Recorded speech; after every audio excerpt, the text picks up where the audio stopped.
I've done most of the things in education.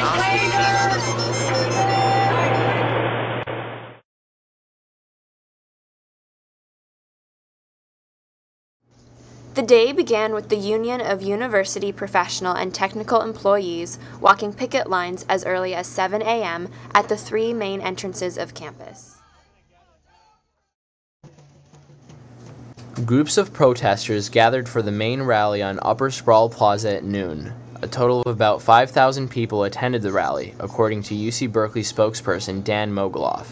Protesters shouted and waved signs from the ground as well as overhead balconies on Sproul Hall and the Martin Luther King Student Union building. I feel great. I mean, I think it's a little bit hard to hear, but I am in love with the fact that everybody is together. Such huge diversity, and that's what makes Berkeley.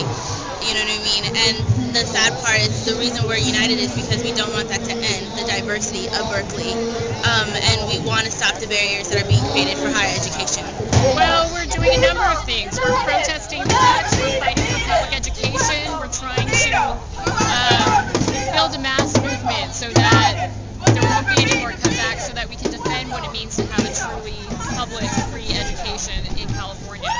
I know a lot of people don't know and they don't have their facts right. We're just trying to help tell them what's going on and, expand from here because this isn't the end. After almost 2 hours of speeches, dances, and cheers, the protesters began to march around campus. The marchers later moved onto nearby streets and blocked traffic along Bancroft Way. Berkeley Police Department officers helped control traffic.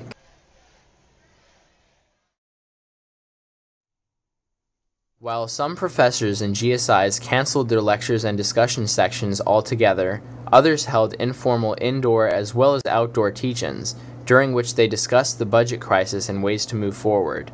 Some classes even went together to join the rally. I can tell you what I know is that it was undergraduates who organized this, and their idea was to have little teaching occasions and discussing occasions at different spots around the campus on the day of the walkout, so that whereas we're not giving our classes as usual, we're trying to learn things and learn from each other this day in an active manner. So I thought it was a very nice idea of the undergraduates, and I was pleased to be able to be part of it. I was at the lecture because a friend of mine was helping to organize these teach-ins in the morning, and I wanted to get involved and help out, so I talked to Professor Anslock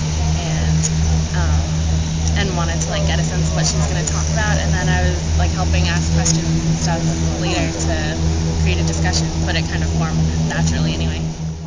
At 6 p.m., hundreds of students gathered to discuss the day's events and how to move forward. The meeting moved to Wheeler Auditorium, where some attendees read a statement from students at UC Santa Cruz, where protesters had occupied a campus building earlier that day. The attendees proposed taking similar action at UC Berkeley that night, but before the assembly could vote on the proposal, 8 of the 9 main entrance doors to Wheeler Hall were chained shut, causing panic and confusion. UCPD removed the chains at about 9 p.m., and the discussion moved to Lower Sproul Plaza. For the Daily Californian, I'm Tomer Ovadia. And I'm Emma Anderson.